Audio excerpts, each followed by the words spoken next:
The Atlantic Ocean has always been more than a body of water. It is a border and a bridge, a source of life and a place of death, a mirror of human dreams and fears. To the ancient sailors who first saw its endless horizon, it was both a promise and a threat.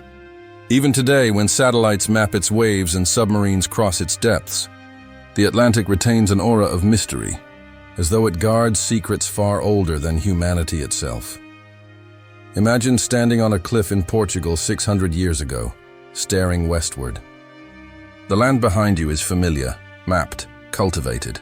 Ahead of you stretches an expanse so vast, so seemingly infinite, that it may as well be the edge of existence. The crashing surf is not just water, it is a voice. For centuries, poets, priests, and kings believed the ocean was alive, breathing, whispering, warning. Fishermen swore they heard strange cries in the fog. Sailors claimed they saw glowing cities rise from the waves at dusk, only to vanish by dawn. And in every culture that touched its shores, the Atlantic became more than a sea. It became a question. Where does it end? What lies beyond? And perhaps most haunting of all, what has it already swallowed? Long before Europeans called it the Atlantic, this ocean was revered and feared by countless peoples. The Phoenicians, daring merchants of the Mediterranean, sailed through the Pillars of Hercules, the strait we now call Gibraltar, and spoke in hushed voices of the outer sea. To them, it was a realm beyond the known world, where the gods had scattered islands as tests for mortal courage. The Greeks took these whispers and wove them into legend. Plato wrote of Atlantis, a mighty island empire swallowed in a single day and night by the furious sea. Was it allegory, myth, or memory of something real? That question has haunted human imagination for over 2,000 years. But the mystery of the Atlantic is not only in legends of the drowned. Its power shaped entire civilizations. Along the west coast of Africa, kingdoms rose and fell with the rhythm of its tides. Fishermen in Senegal, Cape Verde, and Morocco relied on its bounty, but also feared its storms, which could obliterate whole fleets overnight. On the northern shores, Celtic Druids called it the ever-living sea, believing that the souls of the dead traveled across it to an other world. To the Vikings, it was both highway and hazard. They pushed their dragon-headed ships into the wild surf, guided only by stars, ravens, and courage. In doing so, they reached Iceland, Greenland, and even the shores of North America, centuries before Columbus would make his fateful voyage. What drove them? Perhaps it was hunger, ambition, or survival. But perhaps, too, it was the pull of the unknown. The Atlantic has always seduced humanity with the same paradox.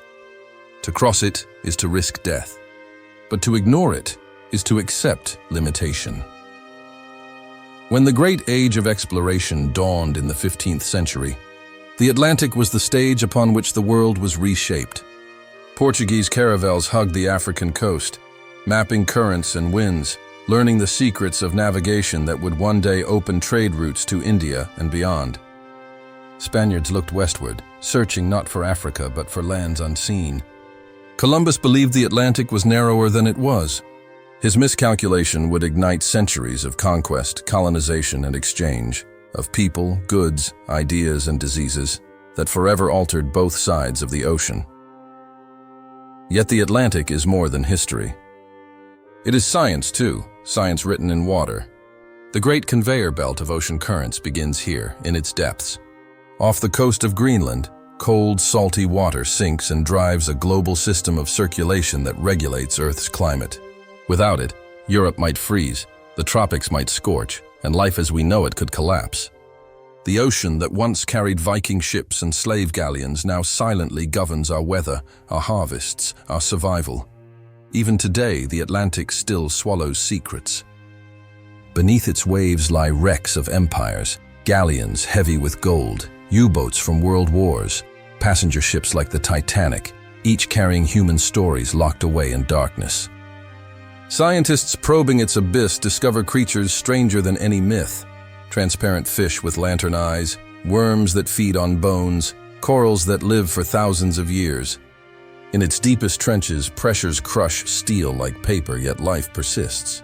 The Atlantic, it seems, is both grave and cradle. And then there is the question of time. The Atlantic itself was born of catastrophe.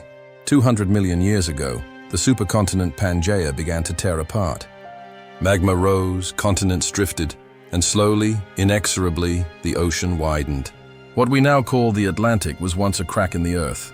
Today it stretches over 100 million square kilometers, but it is still growing, pushing the Americas further from Europe and Africa by a few centimeters each year. One day far in the future, it may rival the vast Pacific, or it may disappear altogether in some new cycle of geology. Even oceans are mortal. But for now, the Atlantic endures, vast and restless, whispering the same question it has for millennia. What lies beyond? And perhaps more unsettling, what lies beneath? The story of Atlantis begins not with explorers or sailors, but with a philosopher. Around 360 BCE, the Greek thinker Plato wrote 2 dialogues, Timaeus and Critias. Within them, almost as an aside, he described a place that has haunted the imagination of humanity ever since. Atlantis, he said, was a great island, larger than Libya and Asia combined, lying beyond the Pillars of Hercules, beyond what we now call the Strait of Gibraltar, at the edge of the Atlantic Ocean. It was, according to Plato, a mighty naval power, blessed with fertile plains, mountains rich with metals, and a capital city of extraordinary beauty. But the Atlanteans grew arrogant, waging war against the known world, until, so the story goes, catastrophe struck. In a single day and night of misfortune, the island was swallowed by the sea. Plato's tale was not presented as pure invention. He claimed the story came through Egyptian priests, passed on to his ancestor, Solon. And yet, scholars ever since have argued, was Plato describing history, allegory, or something in between? For Plato, Atlantis may have been a moral lesson, a warning against hubris, greed, and empire. But for countless readers in centuries to come, it was more than a parable. It was a mystery begging to be solved. From antiquity onward, thinkers and dreamers have searched for Atlantis. Some insisted it was real, sunk somewhere beneath the Atlantic's waves.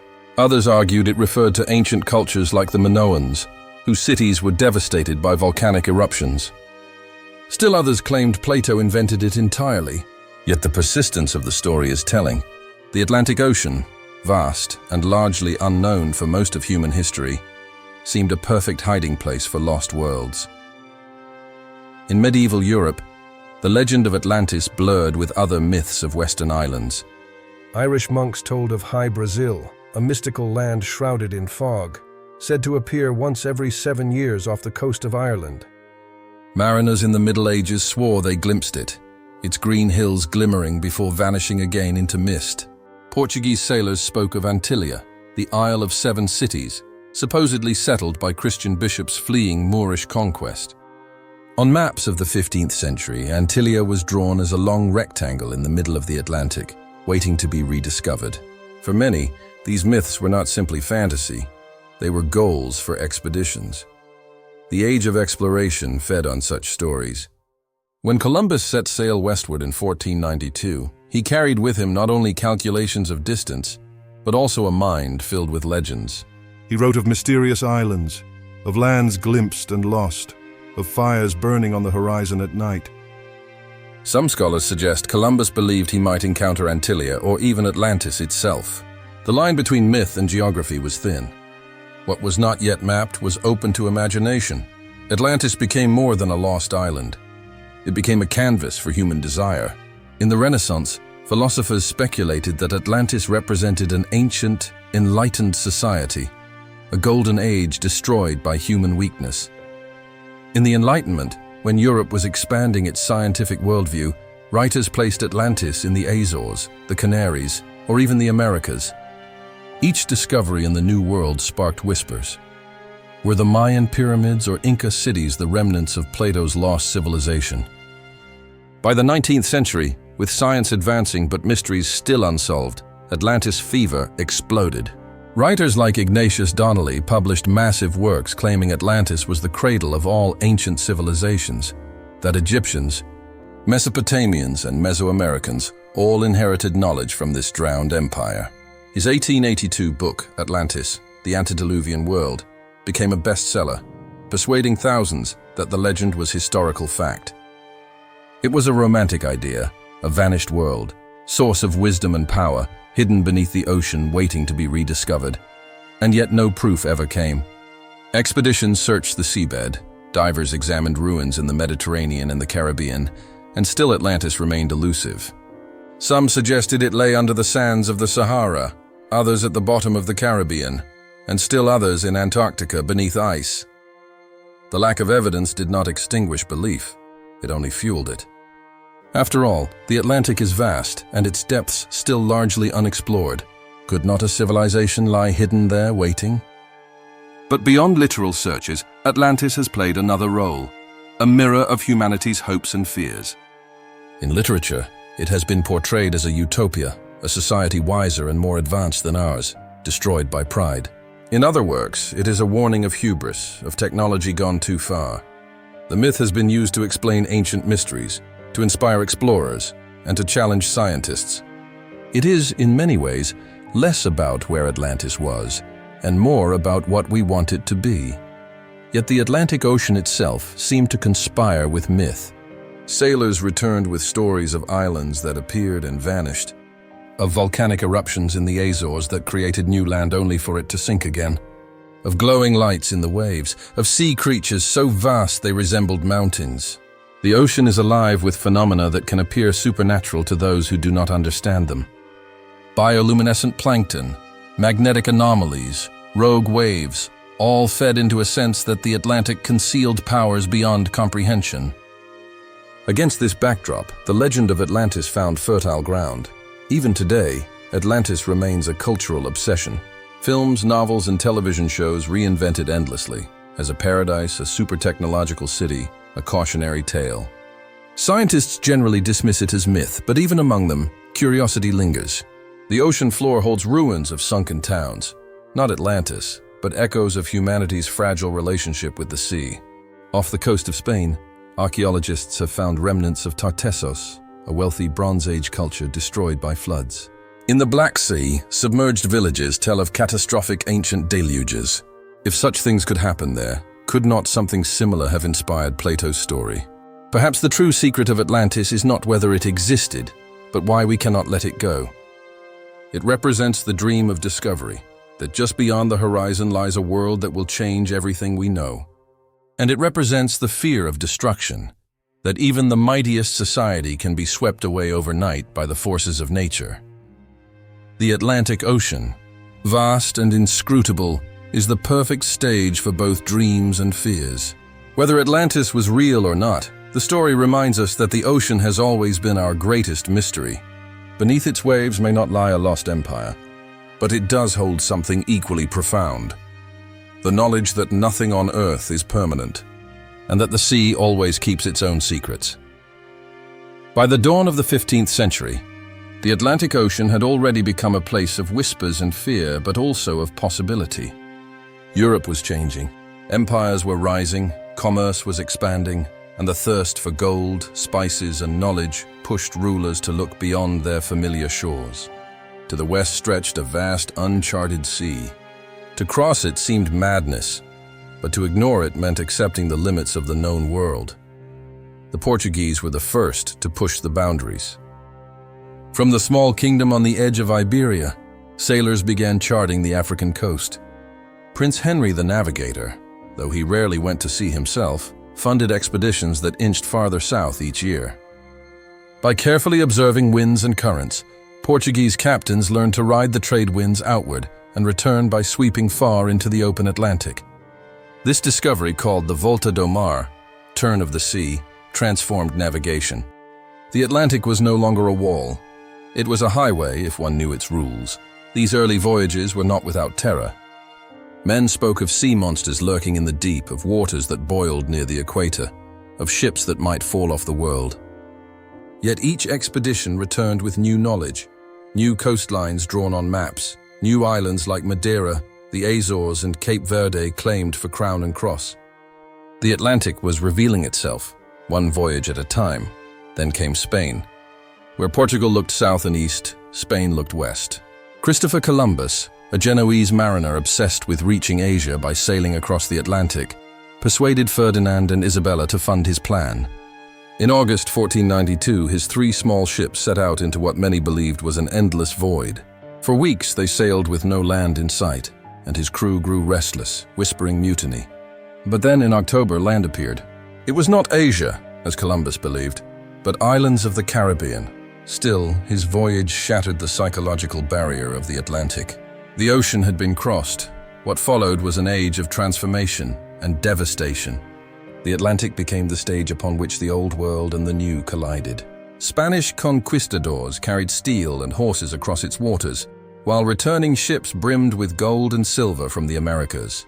Portuguese fleets brought enslaved Africans across the same sea to work on plantations in Brazil and the Caribbean. The Atlantic, once feared as the edge of the world, became the center of a new global system of trade, conquest, and suffering. At the heart of this era was the ocean itself. To cross it required knowledge of winds and currents, the Canary Current sweeping south along Africa, the North Equatorial Current carrying ships west, the Gulf Stream propelling them back to Europe. Sailors began to map these invisible highways, creating routes that would be followed for centuries. The ocean's rhythm dictated the flow of empires, but it was not only gold and silver that crossed the Atlantic. Ideas, plants, animals, and diseases traveled with equal force. From the Americas came maize, potatoes, and tomatoes, foods that would transform European diets. From Europe came wheat, horses, and cattle. From Africa came okra, yams, and tragic human lives. Smallpox and measles devastated indigenous populations, while syphilis spread in the opposite direction. This Columbian exchange remade the world, with the Atlantic as its beating heart. For the sailors themselves, the crossing was an ordeal of endurance. Caravels and galleons creaked under the strain of waves. Weeks or months passed without fresh food or water. Storms could scatter fleets, lightning could set sails ablaze, and unseen reefs could shred a hull in minutes. Yet thousands of men braved these dangers, driven by promise of wealth or adventure. Their stories filled Europe with both wonder and dread. The Atlantic also became a theater of rivalry. As Spain and Portugal divided the ocean between them under the Treaty of Tordesillas, other nations grew envious. English, French, and Dutch privateers hunted Spanish treasure ships, while explorers like John Cabot, Jacques Cartier, and Henry Hudson sought their own passages across the Atlantic. Each voyage added to the growing map of the world, but also deepened the contest for empire. In this era, the Atlantic was both opportunity and grave. Countless ships sank beneath its storms. Hurricanes, unknown to European sailors before, ripped masts like twigs. Entire fleets vanished, leaving only rumors. Survivors who washed ashore told of waves as high as castles, of nights when the sea seemed to glow with unearthly light, of waters that seemed to rise and swallow them whole. These tales fueled the ocean's reputation as both pathway and predator. And yet, there was beauty. Imagine the first European sailors reaching the Caribbean, seeing turquoise waters and coral reefs unlike anything in Europe. Imagine the thrill of spotting dolphins racing the bow, of flying fish leaping like silver arrows across the waves, of a horizon that stretched forever. To those who survived, the Atlantic was not only terror, it was wonder. By the 17th century, the Atlantic world had taken shape. Colonies dotted the coasts of the Americas. African kingdoms traded captives and goods across its waters, and Europe grew fat on the wealth that flowed through its ports. London, Lisbon, Seville, Amsterdam, and Bordeaux became Atlantic capitals, their harbors crowded with masts. The ocean was no longer the edge of the known world, it was the center of it. But with this transformation came a darkness that would stain history: the transatlantic slave trade. Millions of Africans were captured, chained, and forced onto ships bound for the Americas. The Middle Passage, as it was called, was a voyage of horror, weeks in cramped holds, disease rampant, death common. Many did not survive. For those who did, a life of bondage awaited. The Atlantic, once mythologized as a gateway to discovery, had become a highway of human suffering. Still, for better or worse, the Atlantic had bound the continents together. The ocean that separated worlds had now united them in a single system of commerce, conquest, and cultural exchange. Humanity's destiny was tied to its waves, and as the centuries rolled on, the Atlantic would continue to shape wars, revolutions, and empires. For the people of the 16th and 17th centuries, the Atlantic was no longer just a mystery. It was the most powerful force in their lives, a force that could grant riches or bring ruin depending on the winds. It was a stage upon which kings gambled, merchants schemed, and ordinary sailors risked everything. And though maps grew more accurate and routes more familiar, the ocean never lost its danger. To this day, we can still feel the echo of those centuries when the Atlantic became the sea that made the modern world. By the 17th and 18th centuries, the Atlantic Ocean was no longer an uncharted mystery. It was a busy highway of ships, carrying goods, people, and ambitions between continents. But with wealth came conflict. The same waters that carried treasure fleets also carried warships, pirates, and revolutionaries. The Atlantic had become a battlefield where empires rose and fell with the tide. Spain's treasure fleets were the first great targets. Year after year, ships loaded with silver and gold from the Americas crossed the Atlantic to Seville, and later to Cadiz. The riches of the New World fueled Spanish power in Europe, but they also painted a giant target on the Spanish crown. English privateers like Francis Drake prowled the sea lanes, striking swiftly and vanishing into the vastness of the ocean. To the Spanish, they were thieves. To the English, they were heroes of a Protestant struggle against Catholic might. The Atlantic was not just about wealth, it was about ideology and empire. As other European powers built colonies in the Americas, the Atlantic became a theater of constant rivalry. France clashed with England over Caribbean islands, where sugar was more valuable than gold. Dutch ships challenged Iberian dominance, establishing their own trade routes across the ocean.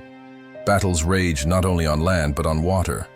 Navies dueled in the Caribbean, off the coast of Brazil, and in the cold waters of the North Atlantic. Every empire understood. Control of the Atlantic meant control of the future. And then there were the pirates.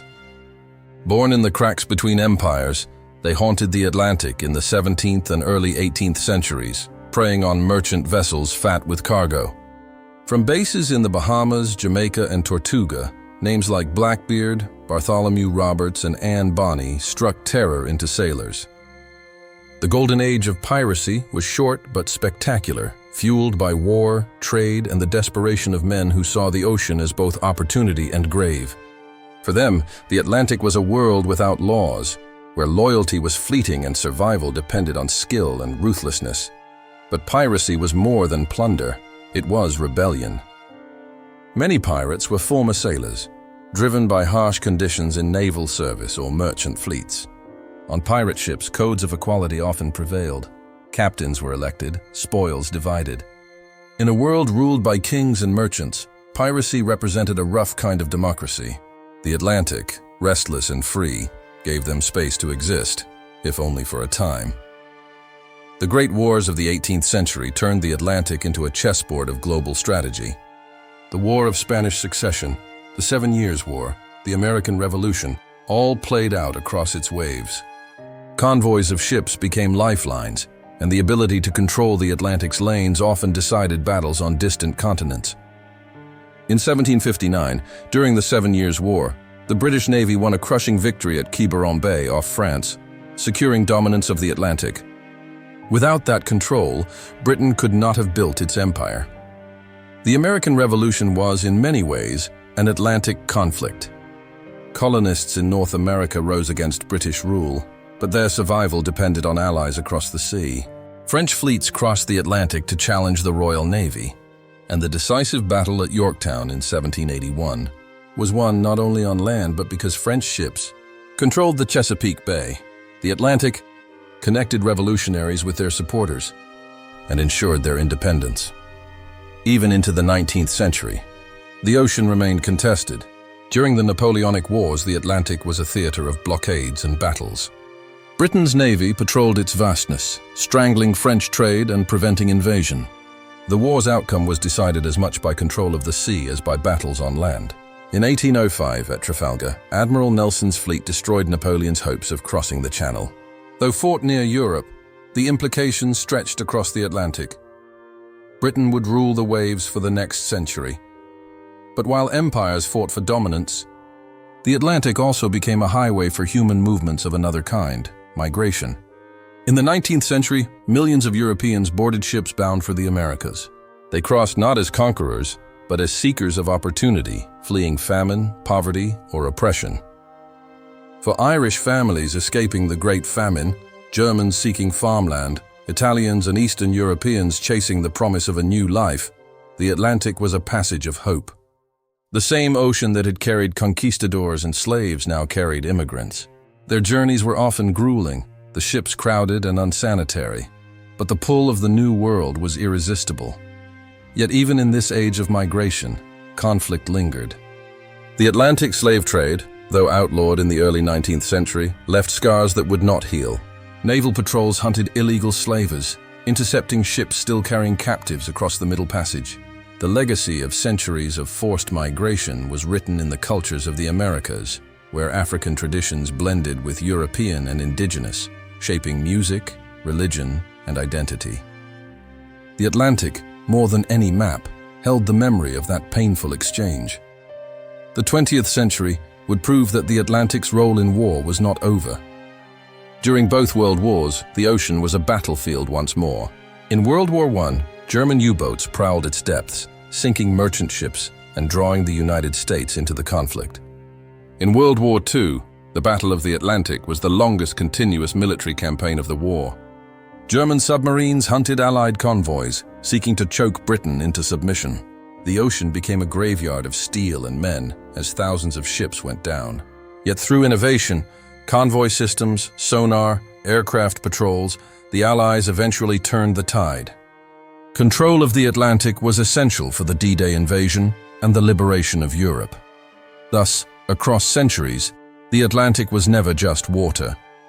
It was a battlefield, a stage upon which empires, ideologies, and dreams clashed.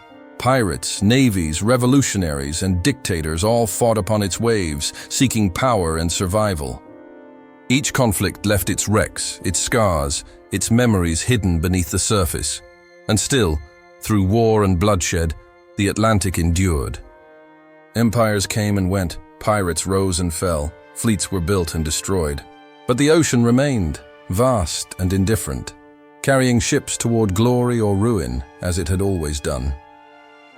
The Atlantic was no longer just a mysterious stretch of blue separating Europe from an unseen world. By the 15th century, it had become the stage for one of humanity's most daring dramas, the Age of Exploration. A new hunger stirred in the courts of Europe, a mix of ambition, greed, fear, and wonder. Kingdoms were rising and falling, and the ocean was no longer a boundary, it was a promise. And at the heart of that promise was the Atlantic. For centuries, trade had flowed through the Silk Road, linking Europe with the riches of Asia, silks, spices, and precious stones. But with the rise of the Ottoman Empire, those land routes grew perilous and costly. Merchants, monarchs, and adventurers began to dream of a new way, a sea route to Asia. The Atlantic, vast and unpredictable, suddenly became the most tantalizing gateway on Earth. It was Portugal that took the first bold steps. From the rugged coastlines of Lisbon and Porto, ships set sail under the banner of Prince Henry the Navigator. Portuguese sailors learned to ride the winds and currents of the Atlantic, reaching the Canary Islands, the Azores, and further still, edging down the coast of Africa. Each journey was a lesson carved into charts, every wave a teacher. By the late 1400s, Portuguese mariners had reached the edge of the known world, and their eyes looked westward, across the horizon of uncertainty. Enter Christopher Columbus, a Genoese sailor with a vision so outrageous that many dismissed him as mad. He believed the Atlantic could be crossed to reach Asia directly, not by circling Africa, but by sailing boldly into the unknown West. His appeals to rulers fell flat until Ferdinand and Isabella of Spain, eager for glory and riches, agreed to gamble on his dream. In 1492, with 3 ships, the Niña, the Pinta, and the Santa Maria, Columbus plunged into history. The crossing was perilous. Weeks passed with no land in sight. The sailors, fearful of endless waters, whispered of mutiny. The Atlantic tested them with storms and silence, with rolling swells that seemed eternal. But then, on October 12th, they sighted land, an island in the Bahamas. Columbus believed he had reached the Indies, but what he had truly discovered was something larger than he could ever imagine, the doorway to a new world. News of his voyages spread across Europe like wildfire. The Atlantic became a highway of conquest. Spaniards surged westward, claiming islands in the Caribbean, then vast stretches of the American mainland.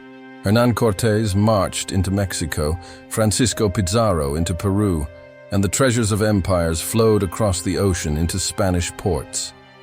Gold, silver, and crops, maize, potatoes, tobacco, poured into Europe. But the Atlantic carried not only wealth, it carried disease, conquest, and death. Entire civilizations in the Americas fell, devastated by smallpox and steel, forever reshaping the human story. Other nations could not stand idle while Spain grew rich. Portugal expanded south and west, claiming Brazil and strengthening its control of African coasts. Soon, England, France, and the Netherlands threw their flags into the Atlantic winds. Sir Francis Drake harried Spanish ships, capturing treasure on the high seas. French explorers sailed the cold northern waters, claiming lands in Canada. Dutch traders established routes that linked Africa, the Americas, and Europe in a triangular trade of sugar, slaves, and goods. The Atlantic became both bridge and battleground. It united continents while tearing others apart. Ships carried colonists seeking freedom or fortune, but alongside them were ships of human misery. The slave ships, dark and suffocating, that ferried millions of Africans into bondage in the Americas. This grim commerce, born from greed, would stain the Atlantic's legacy for centuries. Still, there was wonder in the voyage. Sailors who crossed the ocean told of stars never seen in Europe, of strange animals, of endless forests. The Atlantic was no longer a limit to human imagination. It was the force that expanded it. Maps, once blank, now bloomed with detail. What had been myth was now coastline, rivers, and mountains. The Atlantic reshaped human geography and human destiny. By the 16th century, the ocean was alive with sails. Galleons crossed in convoys, their decks bristling with cannons to ward off pirates. Ports like Seville, Lisbon, and later London and Amsterdam thrived, their wealth built on Atlantic trade. The ocean's winds and currents became known highways, the trade winds pushing ships west, the Gulf Stream carrying them back east. The Atlantic had taught humanity its rhythm, and in return, it demanded courage, skill, and often lives. The discoveries did not end with Columbus. In 1519, Ferdinand Magellan set out to prove what many feared to believe, that the Earth itself was round and that the Atlantic connected to yet another ocean beyond. Sailing south along the jagged coast of South America, his expedition braved storms and hunger before finding a narrow passage, the strait that now bears his name. On the other side lay the vast Pacific. Though Magellan himself would not survive the journey, his fleet circled the globe, proving that the Atlantic was part of something greater, a world bound by oceans. For centuries to come, the Atlantic remained the heart of exploration. It was the testing ground of empires, the canvas for dreams, and the grave for countless souls. Its winds carried explorers, merchants, soldiers, and slaves. Its waters bore the weight of ambition and tragedy alike. To cross the Atlantic was to gamble with fate, and yet countless did so, because beyond the horizon lay the promise of new worlds. The age of exploration transformed not only geography, but humanity itself. Ideas, plants, animals, and people moved across the Atlantic, creating what historians call the Columbian Exchange. Horses and wheat arrived in the Americas, while potatoes and corn crossed into Europe. Cultures collided, clashed, and blended, forever altering cuisine, language, economy, and belief. The Atlantic was no longer an unknown sea. It was the bloodstream of a new global age. But this transformation was not gentle. It was violent, costly, and deeply human. For every explorer celebrated, countless others perished, nameless in storms or battles. For every colony that thrived, indigenous peoples endured loss and upheaval. And for every ship of wealth, others carried chains. The Atlantic had become the axis upon which the modern world turned, and its story was just beginning. By the dawn of the 17th century, the Atlantic had revealed its dual nature, a highway of progress and a theater of suffering. It had made kings richer and peasants poorer. It had opened new lands while destroying old ones. And yet, it called to humanity still, its waves whispering of new horizons. The age of exploration had ended the age of isolation. Now nothing on Earth would ever be the same. The Atlantic has always been more than water. It is memory, myth, and mirror, reflecting both the power of nature and the ambitions of humanity. For millennia, it was the edge of the known world. For centuries, it was the highway of exploration, conquest, and trade. For generations, it has been a theater of war, a cradle of economies, and a graveyard of souls. And yet, as the 21st century unfolds, the Atlantic is no relic of history. It is alive, urgent, and more important than ever before. Standing on the shores of Lisbon, Dakar, New York, or Rio de Janeiro, one feels the weight of the ocean's presence. Waves roll endlessly as they always have, but what they carry now is different. No longer is the Atlantic a frontier to be crossed in wooden ships. It is a system, ecological, economic, political, that sustains billions. Its depths hold mysteries still unexplored. Its currents drive weather systems that shape continents, and its coasts are home to cities, industries, and cultures that depend on its health. The Atlantic today is not just geography, it is survival. Consider the climate. The Atlantic is a giant engine of Earth's weather, with its Gulf Stream and North Atlantic drift regulating temperatures across Europe and North America. Without it, London would freeze like Siberia, and New York would be locked in harsher winters. Yet this system, stable for centuries, now shows signs of change. Rising global temperatures melt Arctic ice, flooding the ocean with fresh water that disrupts salinity and weakens the currents. Scientists warn of a potential tipping point. If the circulation slows significantly, the climate of the northern hemisphere could alter dramatically. The Atlantic, once a source of balance, could become a source of chaos. And then there are the storms. Hurricanes, fed by the Atlantic's warm waters, have grown more frequent and more powerful. Each year, Caribbean islands and American coastlines brace for destruction. Rising sea levels, driven by melting glaciers, threaten to swallow beaches and flood cities. Miami, Lagos, and Havana all face uncertain futures as the Atlantic pushes against their defenses. The ocean that once promised new worlds now threatens the very worlds humanity has built along its shores. But the Atlantic is not only an environmental story. It remains the artery of global trade. Every day, massive container ships cross its waters, carrying goods that fuel economies. Oil tankers, fishing fleets, and fiber-optic cables that snake across its floor connect continents in ways unimaginable even a century ago. 90% of global trade moves by sea, and much of it passes through the Atlantic. The world economy beats in rhythm with its waves, and yet the ocean's riches come at a cost. Overfishing has depleted stocks of cod, tuna, and herring. Plastic pollution, drifting like phantom islands, chokes marine life. Deep-sea mining threatens fragile ecosystems barely understood. The Atlantic has given humanity abundance, but humanity has repaid it with exploitation. The question now is whether the balance can be restored, or if greed will silence the ocean's bounty. Politically, the Atlantic remains a fault line and a bridge. The nations on its coasts, United States, Canada, Brazil, Britain, France, Portugal, Spain, West Africa, share a common history of exchange and conflict. NATO patrols its waters, guarding against threats both visible and unseen. Trade agreements and disputes echo across the waves. Migration, too, is shaped by the Atlantic, as people cross it in search of safety or opportunity. For some, it is still a promise. For others, a barrier. The ocean that once divided continents now binds them in networks of dependence and rivalry. But beyond politics and trade, there is culture. The stories, music, and traditions born from the Atlantic world. Jazz and samba, rum and whiskey, cuisine shaped by corn, cassava, and codfish, all flow from centuries of exchange across the ocean. The Atlantic has fused identities, blended languages, and created a shared heritage. To listen to the rhythms of Africa in Brazilian drums, or to taste the spices of the Caribbean in New Orleans, is to feel the Atlantic alive in human expression. It is not just water between lands. It is the womb of culture itself. Still, the Atlantic keeps its mysteries. Beneath its surface lie mountain ranges taller than the Alps, trenches deeper than the Grand Canyon. Vast stretches remain unmapped, their creatures unseen by human eyes. Bioluminescent life flickers in the dark, strange forms adapted to pressure and silence. Scientists explore with robots and submarines, but the Atlantic guards its secrets fiercely. Perhaps within its depths lies knowledge that could change medicine, energy, or even our understanding of life.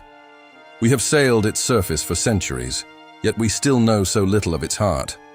And what of the future? Will the Atlantic be preserved as a shared treasure or consumed as a resource? Efforts are rising to protect it. Marine reserves, climate agreements, international cooperation. But action often lags behind need, and the clock ticks loudly. The ocean is resilient but not infinite. Its story is intertwined with ours, and its fate may decide our own. There is a paradox in the Atlantic's legacy. It has been both savior and destroyer, path and prison, giver and taker. It carried explorers to new lands and slaves to new chains. It enriched empires and impoverished others. It nourished life and unleashed storms. To speak of the Atlantic is to speak of humanity itself, its brilliance, its cruelty, its ambition, its fragility. And yet, despite all, the ocean endures. Standing at its edge, watching waves crash against rock or sand, one feels humbled by its scale. It has seen civilizations rise and fall. It has swallowed fleets and nurtured fishermen. It has echoed with gunfire and sung with whales. Long after empires vanish and skyscrapers crumble, the Atlantic will remain, moving in its endless rhythm. But the choices we make today will shape the Atlantic of tomorrow. If we honor it, protect it, and learn from it, it may continue to sustain us for generations. If we ignore its warnings, we may find ourselves adrift in a storm of our own making. The Atlantic story is far from over, and humanity is now both author and character in its next chapter. So, as the sun sets over the horizon and the line between sea and sky blurs into gold, one truth remains clear. The Atlantic is not just an ocean. It is a mirror of humanity's past, a measure of our present, and a test of our future. Its waves whisper across time, reminding us that we are all children of its waters, bound to its fate. And its call, the eternal call of the Atlantic, still beckons us forward, into mystery, into danger, into hope. And there you have it, the Atlantic, vast and mysterious, a mirror of humanity itself. From ancient myths of Atlantis to the age of explorers, from empires rising and falling to the challenges of today, this ocean has shaped our past and continues to define our future. Its waves carry stories of wonder, danger, triumph, and tragedy, and yet, the Atlantic still keeps its greatest secrets beneath its depths. If you were fascinated by this journey through time and the secrets of the Atlantic, make sure to hit that like button and subscribe so you won't miss our next adventure into history, mysteries, and the oceans that shaped our world. Share this video with friends who love discovery and let us know in the comments, which Atlantic mystery would you like us to explore next? The Atlantic still whispers its secrets. Are you ready to listen?